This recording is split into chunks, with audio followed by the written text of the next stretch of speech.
I'm not your average black guy. I'm one of those guys you just can't get rid of. I don't know. Tanner's super hot, especially because he's the only black guy in the house.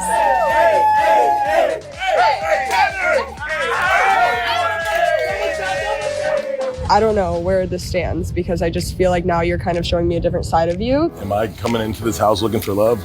Per se, no. If the ladies like me, they like me. If they want to hook up, I'm down. Well, I feel like you've switched, which is super fucking weird. I hope you figure out what you're looking for. You told Anna that I kissed another girl? That's weird as fuck of you, bro. Tanner comes in hot saying I said some shit about him kissing another girl. That's fucking weird. I guess I said one comment, pissed him off. I thought we were boys. Chill. Don't cry, dude. No, but it's just fucked up. Like, I just can't, like, I don't understand. Like, no, I just don't want to be